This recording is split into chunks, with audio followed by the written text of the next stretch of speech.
자리에 앉으시기 바랍니다. 여러분은 우리가 그리스도인이라는 이름으로 살잖아요. 그러니까 그리스도인으로 우리가 살아가면서 여러분은 어떤 삶을 살기를 원하시나요? 그리스도인으로 생각했을 때 아마 대부분의 그리스도인들은 하나님의 뜻을 행하는 삶, 하나님의 뜻을 내 삶 가운데 이루기를 원하면서 살아갈 것입니다. 이 자리에 있는 우리 중에 아닌데요, 저는 제 마음대로 살 건데요, 저는 하나님의 뜻이 아니라 제가 원하는 것을 이루기 위해서 하나님을 믿는데요 라고 이야기하실 분은 아마 없지 않을까 싶습니다. 우리 모두는 다 하나님의 뜻을 행하고 살기를 원하고 하나님의 영광을 위해서 살기를 원한다고 말합니다. 그것이 우리가 그리스도인으로서 가지고 있는 꿈과 비전이겠죠. 그래서 우리는 하나님의 뜻이 무엇인지 알고 싶어하고 나를 향한 하나님의 뜻은 과연 무엇일까에 대해서 질문을 가지고 살아가기도 합니다. 그렇다면 정말 저와 여러분을 향한 하나님의 뜻은 무엇일까? 오늘 좀 빌립의 이야기를 하면서 좀 큰 테두리 안에서 빌립의 이야기를 좀 바라보았으면 좋겠습니다. 성경이 정말 하나님의 말씀임을 우리가 믿는다면 우리는 분명히 성경 속에서 하나님의 뜻이 무엇인지를 알 수 있을 겁니다. 하나님의 뜻과 하나님의 계획에 대해서 성경은 우리에게 뭐라고 이야기하고 있느냐 생각해 보면, 우선 성경 처음에 창세기 1장 2장에서 하나님은 이 세상을 창조하셨습니다. 하나님은 우리가 살아가는 이 세상을 만드시고 또한 하나님의 형상으로 저와 여러분 인간을 만드셨습니다. 그래서 하나님, 한 장 넘겨주실래요? 그거 말고 있잖아요, 그림. 네네네. 글씨가 깨졌네. 하나님이 인간을 만드시고 원래 계획은 어떤 거였냐면, 이거 풍삼초에 나오는 그림이에요. 인간이 하나님과 온전한 관계를 맺을 때 사람은 자기 자신과 온전한 관계를 맺을 수 있고, 자기 자신을 사랑할 수 있고, 옆에 있는 이웃을 사랑할 수 있고, 또한 세상을 잘 운영하고 사랑할 수 있는 사람으로 살도록 하나님은 우리를 만드셨습니다. 그게 뭐예요? 하나님의 원래 계획이에요. 하나님 이 세상을 창조하실 때 인간은 하나님의 형상으로 지어졌기 때문에 나와 온전한 관계를 맺을 때 나를 사랑하고 내 옆에 있는 사람을 사랑하고 하나님이 만드신 세상을 사랑할 수 있게 되는 것이죠. 그런데 문제는 뭐냐 하면, 이게 넘어갈까요? 네, 한 장만 넘겨주세요. 네, 문제는 뭐냐 하면, 지금 경림쌤 저걸 막 고치느냐고. 네, 하나님과 인간의 관계가 어떻게 됐어요? 깨어졌다는 거죠. 죄로 인해서 하나님과 인간의 관계가 깨어졌습니다. 그러면 어떻게 되느냐 하면, 한 장 더. 그러면 나를 제대로 사랑할 수 없고, 내 옆에 있는 지체도 사랑할 수 없고, 세상도 사랑하지 못하는 지경에 놓이게 되는 것입니다. 그러니까 이게 하나님을 거역하고 하나님을 반역하고 하나님 관계가 깨어진 것을 성경은 뭐라고 이야기하냐? 죄라고 이야기하죠. 그리고 그 죄 때문에 결국 우리를 바라보면 우리는 남들과 비교해서 나에 대해서 자책하기도 하고 자존감도 낮아지고, 나를 사랑하지 못하니까 내 옆에 있는 지체들도 사랑의 대상이 아니라 경쟁의 대상으로 바라보고, 나를 사랑하지 못하고 하나님과 온전한 관계가 이루어지지 못하니까 하나님 만드신 피조물들도 사랑하지 못하는 그런 지경에 놓인 것입니다. 그게 우리가 살아가는 세상인 것이죠. 그런데 하나님은 이런 깨어진 세상을 그냥 내버려 두신 것이 아니라 온 세상을 하나님 만드신 원래 계획대로, 하나님의 원래 만드신 그 계획대로 회복하기를 원하셨습니다. 그래서 하나님은 이 일을 이루기 위해서 무엇을 하시느냐? 성경에 보면 한 사람을 부르게 되는데 그가 누구예요? 바로 아브라함이죠. 창세기 12장에 하나님이 아브라함을 부르셔서 하나님은 하나님이 이 세상을 향한 회복의 계획을 그에게 맡기시게 됩니다. 우리가 잘 아는 창세기 12장 1절부터 3절을 한번 보면 하나님이 이렇게 말씀하시죠. 네, 여호와께서 아브라함에게 이르시되 너는 너의 고향 친척과 아버지 집을 떠나 내가 내게 보여줄 땅으로 가라. 내가 너로 큰 민족을 이루고 내게 복을 주어 내 이름을 창대하게 하리니 너는 복이 될지라. 너를 축복하는 자에게는 내가 복을 내리고 너를 저주하는 자에게는 내가 저주하리니 땅의 모든 민족이 너로 말미암아 복을 얻을 것이니라 하신지라.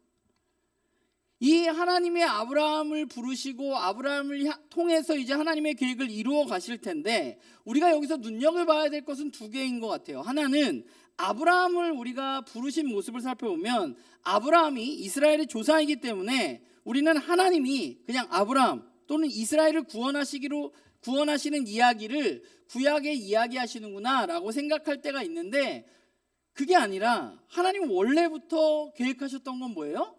모든 민족이, 온 세상이 하나님이 원래 주시려던 복을 함께 누리기를 원하셨다는 거예요. 이건 뭐 예수님 이후에 이런 일이 일어난 거야가 아니라, 하나님 원래부터 모든 세상이 하나님의 구원의 계획 가운데 있었고 하나님과 온전한 관계를 맺도록 회복하시기를 원하셨다는 거예요.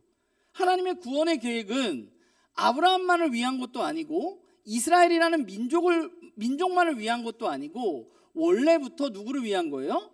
모든 민족, 온 세상을 향한 계획을 하나님이 가지고 계셨다는 사실을 우리는 기억해야 합니다. 이게 하나님의 일관된 성경의 뜻이에요. 하나님 성경 가운데 드러난 하나님의 뜻, 모든 민족이 하나님이 주시는 축복을 누리면서 살아가게 될 것이라는 것, 죄로 인해서 깨어진 온 세상을 하나님이 구원하기를 원하신다는 것이 성경에 일관되게 나타나는 하나님의 뜻입니다.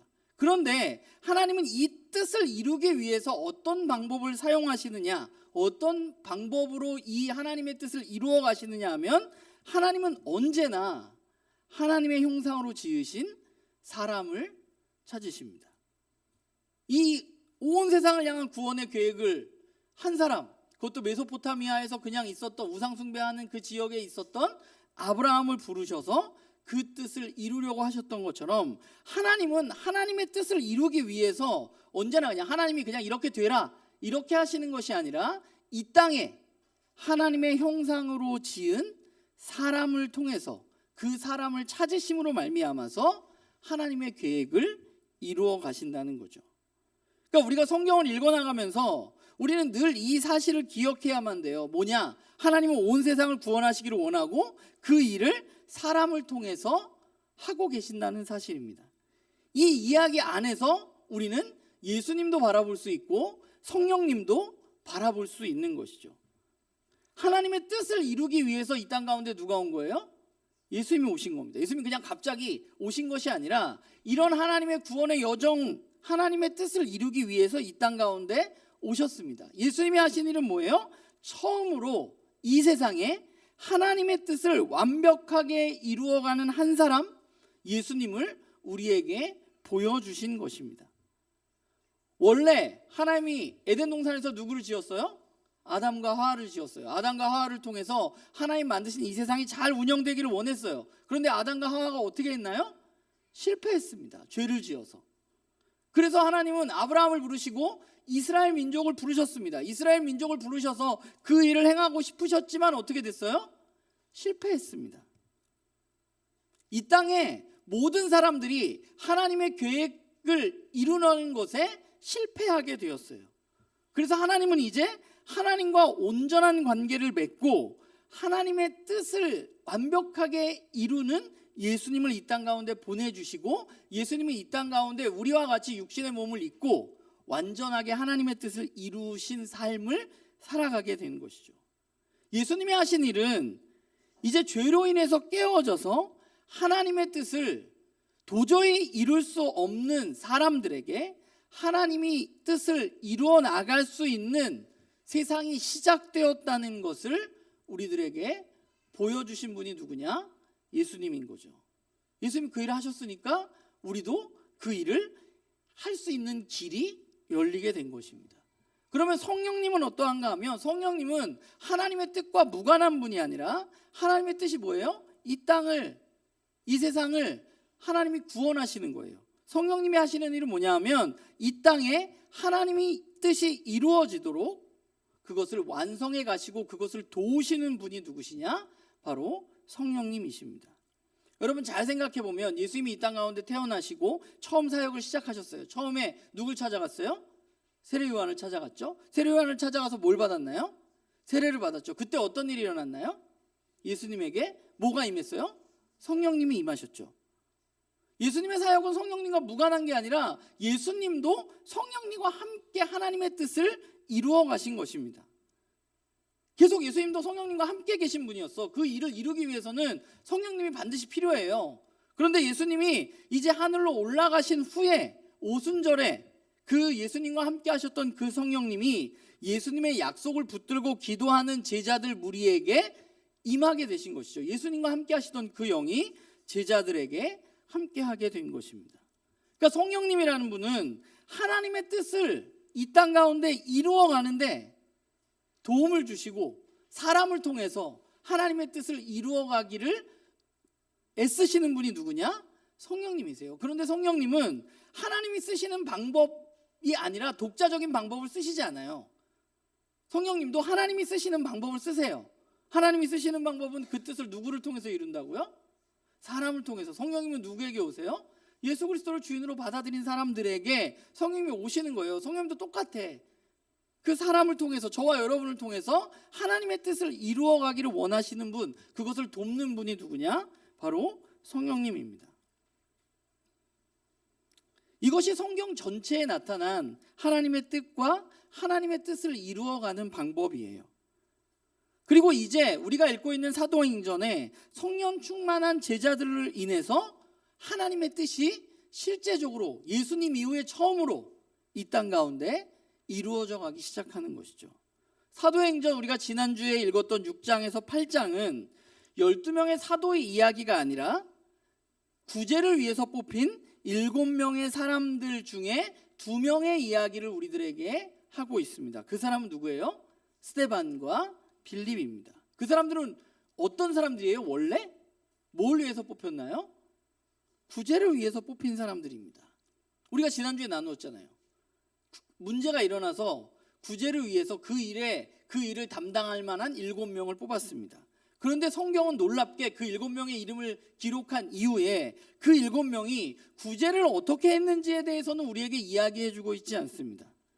그들이 어떤 시스템으로 구제를 잘 이루어갔는지는 우리에게 말 안 해줘요. 그리고 오히려 성경은 우리에게 뭘 이야기하냐면 구제를 위해서 뽑힌 사람 중에 둘이 복음을 정말 가열차게 전하는 모습을 우리들에게 보여주고 있는 것이죠. 한 명은 자기의 목숨까지 내어놓으면서 복음을 전했습니다. 왜 성경은 그러면 구제를 위해서 뽑힌 사람들에게 구제 이야기는 안 하고 그들이 복음을 전하는 이야기를 하고 있는가?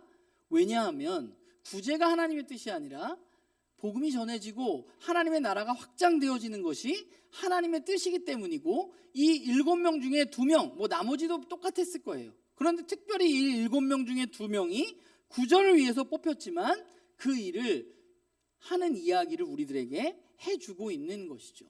그러니까 하나님의 백성은 사도들만 그 일을 하는 게 아니라 모든 하나님의 백성은 이 일을 해나가야 하는 거예요. 우리가 보았지만 구제를 위해서 뽑힌 7명의 선택의 기준은 무엇이었어요? 성령과 지혜가 충만한 사람들이었습니다. 그 사람들은 뭐가 충만한 사람들이에요? 성령이 충만한 사람들이에요.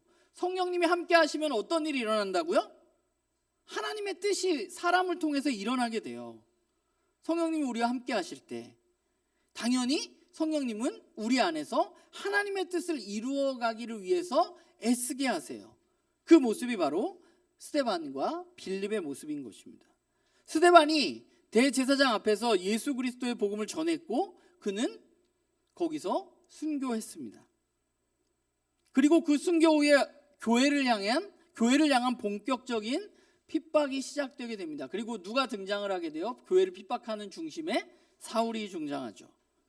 그런데 하나님이 스데반의 죽음을 통해서 교회를 향한 핍박을 통해서, 그러면 스데반이 죽었는데 우리 교회 일원이 죽었어요. 그런데 그 교회 일원이 복음을 전하다 죽었는데 일어난 일은 뭐예요? 사람들이 위축되어지고 더 이상 복음을 전하지 않는 것이 아니라 사람들이 흩어지기 시작했다는 거예요. 원래는 어디에만 있었어요?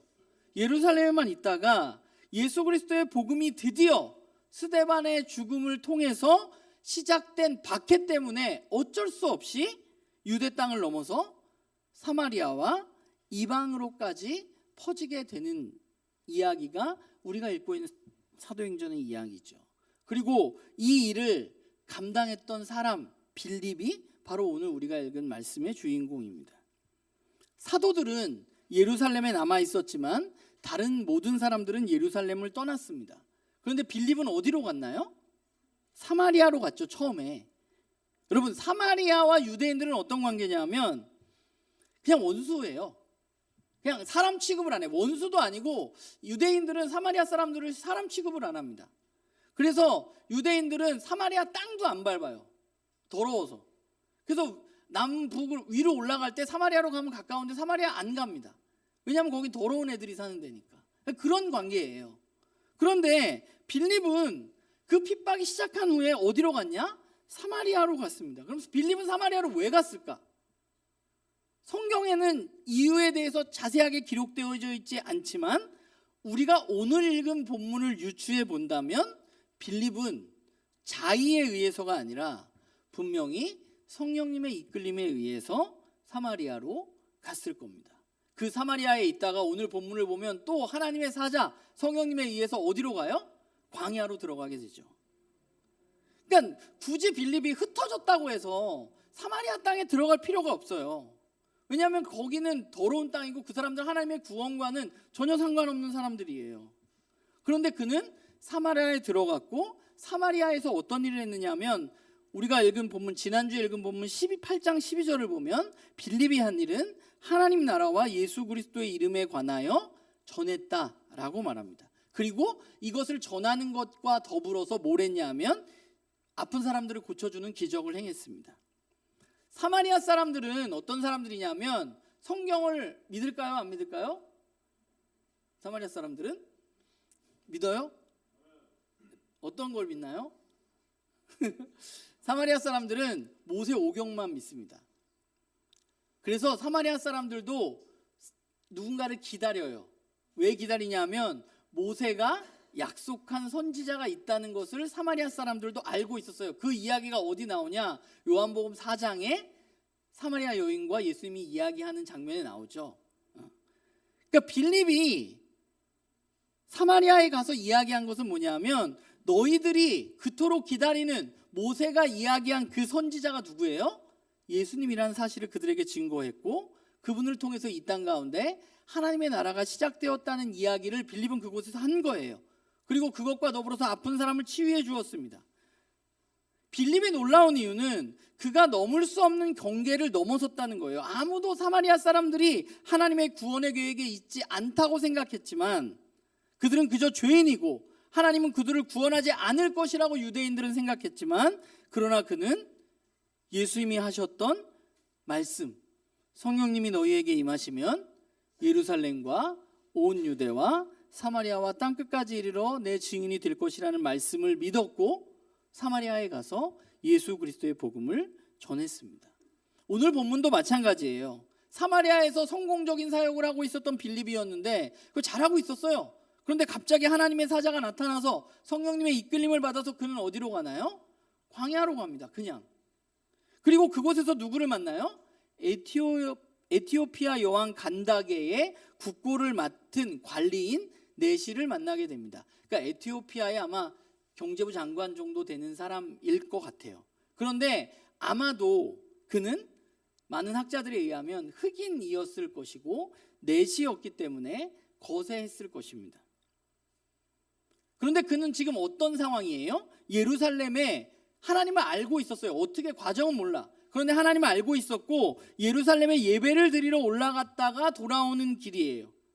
그런데 잘 생각해 보면 예루살렘에 그가 갔잖아요. 뭘 하러 갔어요? 예배를 드리러 갔어요. 그런데 그는 성전에 들어갈 수 있었을까요? 없었을까요? 성전에 못 들어갔을 겁니다. 왜냐하면 이방인이고 신체의 일부를 훼손했기 때문에 그는 성전 자체에 들어갈 수는 없었을 거예요. 그냥 성전의 앞마당 뜰에만 있다가 나왔을 겁니다. 그러니까 그 흑인을 보고 어느 누구도 하나님의 말씀을 알려주는 사람이 없었을 겁니다. 예배를 드리러 갔다 왔지만 그는 여전히 풀리지 않는 간절함을 가지고 있었어요. 그도 역시 사마리아 사람들처럼 유대인들이 생각하기에는 구원과는 거리가 먼 사람이었어요. 그런데 빌립은 성령님의 이끌림을 받아서 그를 만나게 되었고 그가 또 특별히 읽고 있었던 이사야 말씀을 풀어서 그에게 예수 그리스도를 증거했고 그곳에서 세례를 베풀었습니다. 놀랍게 성경에서 이방인에게 가장 먼저 세례를 베푼 사람은 누구냐? 12명의 사도가 아니라 빌립입니다. 그 이후에 베드로가 누구를 만나요? 고넬료를 나중에 이제 만나게 되죠. 베드로가 더 나중에, 빌립보다 나중에 이방인에게 세례를 준 것입니다. 어찌 되었건 빌립이 이렇게 할 수 있었던 이유는 무엇인가 생각해 보자면 그가 성령 충만한 사람이었기 때문에 그렇습니다. 성령의 말씀을 따라 움직이는 사람이었기 때문에 그는 그렇게 행동한 거예요. 자신의 생각으로는 절대 사마리아에 갈 일도 없고 광야로 나가서 이집트의 내시도 만날 일이 없었지만, 에티오피아의 내시도 만날 일이 없었지만 그는 성령님의 민감한 사람이기 때문에 성령님의 말씀을 따라서 사마리아에 갔고 광야로 가서 그곳에서 그가 한 일은 뭐예요? 계속해서 예수님의 증인으로 예수 그리스도의 복음을 전하게 되었던 것입니다. 그가 복음을 전했을 때 어떤 일이 일어났느냐? 사마리아에서도 그렇고 에티오피아 내시에게도 마찬가지로 복음을 듣고 예수 그리스도를 믿게 되었을 때 어떻게 성경 기록하고 있느냐 하면 8장 8절과 오늘 우리가 읽었던 39절을 보면 뭐라고 말하고 있느냐 하면 그들의 삶에 어떤 일이 벌어졌어요? 기쁨이 넘치기 시작했어요. 하나님이 원래 온 세상을 향해서 축복하시기를 원하셨는데, 복을 주시기를 원하셨는데 지금 빌립을 통해서 그 하나님의 뜻이 이루어지고 있는 것이죠. 그들은 복음을 받아들이고 하나님을 통해서 하나님이 주시는 기쁨을 충분히 맛보게 된 것입니다. 그것이 가능했던 이유는 성령 충만한 빌립이 있었기 때문입니다. 우리 모두는 제일 처음에 이야기했지만 하나님의 뜻을 알고 하나님의 뜻을 따라서 살아가는 그리스도인이 되기를 원합니다. 그러기 위해서 저와 여러분에게 꼭 필요한 것은 무엇이냐 하면 성령님의 말씀을 우리가 따라서 살아가야만 한다는 것입니다. 그러면 우리 안에 계시는 성령님은 어떤 분인가 우리가 올바로 알아야겠죠. 사실 오늘이 절기상으로 성령 강림절인데 우리에게 오신 그 성령님은 어떤 분인가? 우선 성령님은 새 언약의 영이라고 불릴 수 있을 것 같아요. 새 언약은 무엇인가 하면 우리가 이 지지난주에 말씀 나누었지만 원래 이스라엘이 받았던 언약, 율법을 지킴으로 말미암아서 그들이 하나님의 뜻을 이루어갈 것이라는 그 언약이 실패한 것을 하나님이 아셨기 때문에 하나님은 이스라엘 민족들과 새 언약을 맺기로 말씀을 하세요. 그게 어디에 나와 있느냐 하면 예레미야 31장과 에스겔 36장. 우리가 에스겔 36장은 지지난주에 보았는데 에스겔 31장 말씀을 잠깐 보면 이렇게 나와요. 여호와의 말씀이니라. 보라, 날이 이르니니 내가 이스라엘 집과 유대 집에 새 언약을 맺으리라. 이 언약은 내가 그들의 조상들의 손을 잡고 애굽 땅에서 인도하여 내던 날에 맺은 것과 같지 아니할 것은 내가 그들의 남편이 되었어도 그들이 내 언약을 깨트렸음이라. 여호와의 말씀이라. 그러니까 그들이 율법을 지킴으로 원래 하나님과 언약을 맺었었는데 율법을 지키지 않았다는 거예요. 그래서 그 언약은 깨졌어요. 그래서 하나님은 새 언약을 맺기를 원하시는데 33절에 보면 그러나 그날 후에 내가 이스라엘 집과 맺을 언약은 이러하니, 하나님 포기하지 않으시고 이스라엘과 언약을 맺기를 원하시는데 곧 내가 나의 법을 그들의 속에 두며 그들의 마음에 기록하여 나는 그들의 하나님이 되고 그들은 내 백성이 될 것이라. 여호와의 말씀이니라. 어디에 두세요? 마음에. 우리의 마음에 두시겠다는 거예요. 에스겔 36장 또 다시 한번 볼까요? 우리 지난주에 보았지만 또 새 영을 너희 속에 두어 뭘 갖게 해요? 새 마음을 너희에게 주되 너희 육신에서 굳은 마음을 제거하고 부드러운 마음을 줄 것이고 또 내 영을 너희 속에 두어서 너희로 내 율례를 행하게 하리니 너희가 내 규례를 지켜 행할지라. 성령님은 어떤 분이시냐 하면 우리에게 오셔서 우리에게 새 언약의 백성으로 살아갈 수 있도록 도우시는 분이에요. 이 말은 결국 우리는 원래는 어땠냐 하면 하나님의 뜻을 이룰 수 없는 사람들이었지만 예수 그리스도를 통해서 시작된 이 구원의 여정을 통해서 이제 그분은 하늘로 올라가시고 우리에게 오신 그 새로운 영, 하나님이 약속하셨던 그 영이 우리에게 오심으로 말미암아서 우리는 우리의 마음으로부터 하나님의 뜻을 이루어갈 수 있게 되었다는 것입니다. 그렇기 때문에 우리가 성령 충만하다는 것은 이 세상에서 스데반처럼 또 빌립처럼 뭘 하는 사람들이냐? 하나님의 뜻을 이루어갈 수 있게 된 사람들입니다. 성령 충만하다는 것은 어떤 능력이 아니라, 물론 능력도 나타나죠. 빌립이 병을 고쳤으니까. 그런데 그 능력이 중요한 것이 아니라 더 중요한 것은 뭐예요? 말씀을 풀어서 예수 그리스도를 증거하는 것입니다. 오늘 내시를 만나서 빌립이 한 일은 뭐예요? 그가 궁금해하던 이사야의 말씀을 통해서 예수 그리스도의 복음을 그에게 증거한 것입니다. 성령님은 어떤 능력 자체가 아니라 어떤 분이냐? 저와 여러분에게 새 언약의 영으로서 하나님의 뜻을 이룰 수 있도록 도우시는 분이에요. 그러니까 우리가 이 땅 가운데 하나님의 뜻을 이루어가는 하나님 나라의 운동원으로 살려면 우리가 먼저 해야 할 일은 무엇인가 하면 예수 그리스도를 통해서 나에게 이루어진 일을 우리는 먼저 올바로 알아야 합니다. 예수 그리스도의 십자가의 부활을 통해서 우리가 하나님의 원수였던 우리가 하나님의 자녀가 되었다는 사실, 하나님의 뜻이 아니라 세상에 지배하는 악한 영의 지배를 받아서 살아갈 수밖에 없는 우리가 예수님의 십자가의 은혜로 이제 하나님의 뜻을 이루어갈 수 있는 길이 열렸다는 사실을 우리가 받아들여야만 돼요. 내 옆에 있는 지체들이 내가 못하는 사람이 아니라 그걸 할 수 있는 사람이 되었다는 거예요. 그리고 또 하나, 예수 그리스도에 의해서 그런 일이 시작되었다면 이제 우리는 우리와 함께 하시는 그 성령님을 통해서 그분께 민감하고 그분의 말씀을 따라서 우리는 하나님의 뜻을 이 땅 가운데 이루어갈 수 있게 된 것입니다. 그러니까 좀 제가 말씀을 준비하면서 저도 좀 반성을 했는데, 우리가 이 시대를 살아가면서 이 시대의 그리스도인으로 살아가면서 예수 그리스도에 대한 굉장히 예수 그리스도 물론 중요하지만 예수 그리스도에 대한 굉장히 많은 이야기를 하는 것에 비해서 우리와 여전히 함께 하시는 그 성령님에 대해서는 우리가 좀 소홀한 것은 아닌가라는 생각을 좀 개인적으로 하게 됐어요. 그러나 우리가 하나님의 백성으로 살아가기 위해서 반드시 우리 가운데 계신 그 성령님이 필요하고 그 성령님을 통해서 우리는 이 길을 걸어갈 수 있는 것입니다. 때로는 우리는 하나님의 뜻을 이루고 살고 싶은데 나의 삶에 하나님의 뜻이 무엇인지 모르겠다고 이야기하는 사람들, 그런 그리스도인들을 많이 만납니다. 그래서 많은 분들이 내가 하나님의 뜻을 확실히 알면 내가 그 길을 최선을 다해서 갈 수 있을 텐데 이렇게 말하는 분들이 많아요. 그런데 오늘 우리가 나누었듯이 성경에 나타난 하나님의 뜻은 너무 분명해요. 그거 우리가 모르는 게 아니에요. 다 알아. 하나님의 뜻은 뭐예요? 죄로 인해서 깨어진 이 세상이 하나님의 원래 만드셨던 그 세상으로 회복되어지는 것을 이루는 것이 하나님의 뜻입니다. 그리고 하나님은 사람을 통해서 그 일을 하시기 때문에 여전히 하나님 나라의 운동원을 오늘도 여전히 그분은 찾고 계십니다. 우리가 원하고 내가 알기를 원하는 하나님의 뜻이, 전 대체 우리가 뭘 하나님의 뜻을 알기를 원하는지 모르겠어요. 이렇게 분명한 하나님의 뜻이 있음에도 불구하고 이 뜻을 이루기 위해서 예수님이 우리에게 오시고 십자가에 달려 돌아가시고 부활하시고 또한 성령님이 이 땅에 오셨음에도 불구하고 우리는 매번 계속해서 하나님의 뜻을 저에게 좀 알려달라고, 그러면 내가 따르겠다고 말하고 있는 것은 아닌가.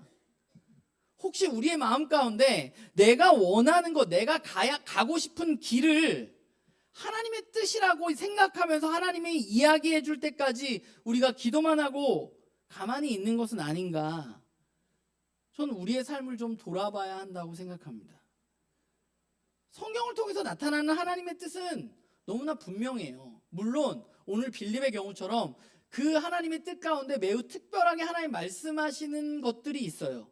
광야로 나가라든가 수레 앞으로 나아가라든가. 장면을 여러분 생각해 보세요. 수레가 막 가고 있어요. 그래서 오늘 뭐라고 나와요? 빌립이 어떻게 갔어요? 수레로 가라니까 뛰어갔단 말이야. 수레는 막 가고 있고. 장면이 되게 웃기지 않아요? 막 뛰어가서 이 에티오피아 내시에게 복음을 전한 거예요. 세워두고. 그런 특별한 일들이 있어요. 그런데 그 특별한 일들도 결국은 뭐의 테두리 안에 있는 거예요? 하나님의 뜻이, 우리가 지금 오늘 이야기한 예수 그리스도의 증인, 이 세상을 구원하시기 위한 하나님의 뜻 안에 그게 들어가 있는 거예요. 그 뜻과 전혀 다른 하나님의 뜻은 없어요. 그 하나님의 큰 구원의 경륜의 뜻과 다른 성령님의 음성은 없습니다. 성령님은 새 언약의 영이시기 때문에 우리에게 그 일을 하지 않으세요. 성령님이 하시는 것은 뭐예요? 우리 마음을 부드럽게 하셔서 우리가 하나님의 뜻을 행할 수 있도록 우리를 도우시는 겁니다. 예수님은 우리들에게 하늘의 뜻이 이 땅에서 이루어지게 해달라고 기도하라고 가르쳐 주셨습니다. 우리는 하늘의 뜻, 즉 하나님의 피조물들이 하나님의 원래 계획에 맞게 회복되어지는 그 일이 깨어진 이 세상에 이루어지기를 소망하는 사람들이어야만 해요. 그게 하나님의 뜻이니까 우리는 그 뜻을 품어야만 합니다. 그리고 그것을 소망하고 끝나는 것이 아니라 스데반처럼 빌립처럼 그 뜻을 이 땅 가운데 이루어가는 사람들로 살아가야만 하는 것입니다. 모르겠어요. 저는 그래서 간혹 하나님이 저에게 말씀을 안 해주셨으면 할 때가 있어요. 갑자기 뭐 이상한 데로 가라 그러면 어떡해. 여기 잘 있는데 지금 갑자기 막 별로 가고 싶지 않은 선교지로 저를 가라고 하시면 어떻게 해요? 우리는 하나님의 뜻을 구하고 하나님의 뜻을 알고 하나님의 뜻을 이루어 가야만 하는 사람들입니다. 바라기는 현 나눔교회 식구들이 나의 삶에 나타난 하나님의 뜻을 오늘 우리가 나누었던 성경이 말하는 큰 하나님의 뜻과 뜻 안에서 우리가 그 일들을 바라보았으면 좋겠어요. 하나님 여전히 우리에게 그렇게 말씀하시니까. 그리고 또 한 가지는 성령님에게 여러분들이 조금 민감하고 성령님의 뜻을 잘 알아챌 수 있으면 좋겠어요. 그러기 위해서는 뭘 해야 하냐면 성령님과 교제해야 합니다. 말씀으로, 기도로, 예배로 그분의 이야기에 귀 기울이는 훈련을 해야 합니다. 성령님은 언제나, 하나님은 언제나 인격적이신 분이십니다. 자주 만나야 그분의 이야기를 우리가 잘 알아챌 수 있어요. 제가 말씀을 읽자, 우리가 묵상을 하자, 우리가 열심히 기도하자, 예배를 드리자 하는 이 모든 일들이 왜 우리가 이거 하는 거예요? 하나님의 뜻을 이루어가기 위해서 하는 거예요. 하나님의 뜻을 이루어가기 위해서 우리는 성령님의 말씀에 민감해야만 하고 그분이 우리에게 이야기해 주시는 음성에 따라서 우리는 움직여야만 하는 것입니다. 바라기는 저도 그렇고 우리 나눔교회 식구들도 그렇고 그 하나님의 뜻을 이루어가는 우리가 되었으면 좋겠습니다. 오늘 우리가 이렇게 가끔 말씀 준비하다가 우리 찬양 인도하시는 집사님들이 찬양을 이렇게 고를 때 보면 또 왠지 가끔 그게 또 딱 맞아 떨어질 때가 또 되게 많거든요. 저는 그것도 성령님의 인도하심이라고 생각해요. 우리 안에 일하시는. 오늘 우리가 불렀던 찬양이 그런 거잖아요. 우리가 여전히 부족하고 세상에서 뭔가 잘 안 되고 잘 안 풀릴 것 같지만 하나님 여전히 우리에게 너는 매우 귀한 사람이야. 너는 하나님의 자녀고 너는 하나님의 뜻을 충분히 이루어갈 수 있는 사람이야 라고 우리에게 계속해서 하나님이 이야기해 주시는 분이에요. 그분이 우리에게 오셔서 하시는 일은 주님의 나라와 뜻이 우리의 삶 속에 이루어지기를 위해서 그분이 우리에게 오시고 우리가 그 일을 이루기 위해서 그분은 오늘 우리에게 거룩히 살아갈 힘을 불어넣어 주시는 분이십니다. 나눔교회 식구들이 이번 한 주 살아가면서 귀한 하나님의 자녀로서 하나님의 뜻을 우리 마음속에 품고 우리 가운데 말씀하시고 이야기하시고 힘주시는 그 성령님을 의지해서 거룩하게 한 주간 살아가고 하나님의 뜻을 이루어가는 우리 모두가 되기를 주님의 이름으로 부탁을 드립니다. 우리 함께 기도하시겠습니다.